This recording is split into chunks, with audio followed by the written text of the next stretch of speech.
Yesterday, City Council announced that they would be investigating the proposed sale of JEA. They now have subpoena power. Are you prepared to testify under oath if you're called? Look, I'm not going to speculate where they're headed, wherever the fact's headed. I told Council President Wilson before Christmas that if this is the direction they wanted to head, I'd be supportive of it. So, they will begin asking questions, and wherever the facts lead, they'll lead, and they're going to have to go about their business. Were you personally involved in the proposed sale of JEA?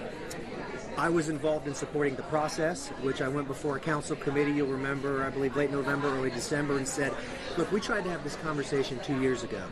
I supported the process. I think we should have been able to evaluate where it ended up, where it would potentially land, but we didn't get there. The outcry became incredibly loud, and I asked folks to pull the plug.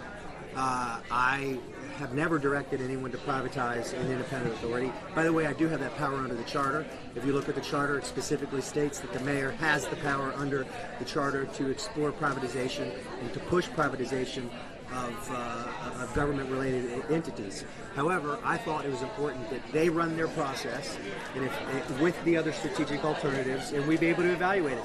But that's not where it ended up. Privatization, from my perspective, is now off the table. I won't be a part of any revisiting it at all. If they come with the strategic future, they think at some point while I'm in office, and they lay privatization process question before me, I'm going to be, heck no, I'm done. Is that because of the public pressure or the federal investigation? Look, we have so much that we want to accomplish that I want to accomplish over the next 2.5 years, 3 years, 3.5 years. We got so much I want to get done over the next 3.5 years. We have neighborhoods, infrastructure, big projects I want to do there. Downtown. I'm back in conversations with the superintendent of our schools, Dr. Green, about seeing how we can move forward and get our schools fixed.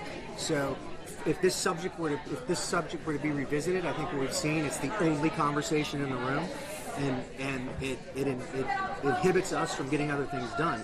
So from my perspective, it's time to move on. And to be fair, is the city of Jacksonville broke? Did we need that money to help pay for pension reform, schools, infrastructure, Lot J? This whole discussion started around the future of the JA. They've got Vogel issues. They've got the ability to operate in an ever-changing industry as a governmental entity. There's things they can't do because of the charter. And so this was privatization, recapitalization was one of many options. From my perspective, it was never, heck yes, if they come with a bid that has this number, this is what we're doing.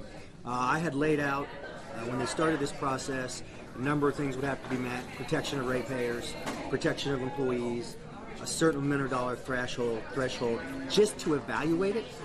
By the way, I'm also told that executives at JEA spent countless hours briefing members of council on privatization. I can tell you, I never had those briefings. All I said was, run a process and we'll see where it lands. Has this put immense pressure on your office? All of the media headlines, the investigations around this? I signed up for this. It's my job. Here's my question. There's been a lot of questions about these golden parachutes, that in the event of the sale, that termination pay and consultant pay just for the CEO would have been $2.8 million. Were you aware of this? And if so, are you okay with this going forward? Sounds pretty outrageous to me. I learned about this the same place you guys did, from what I'm reading in print and seeing in media. So it's my understanding that the board is now dealing with that, and I would expect you'll see a number of those questions probably come out when Council President Wilson's committee does its work. A lot of the senior leadership team members have been paying attention to the news. Is it your call as mayor to ask them to get rid of their contracts voluntarily that would pay them out all this money if they're fired, that the city would have to pay? So to be consistent, I have been consistent for over 4 years now.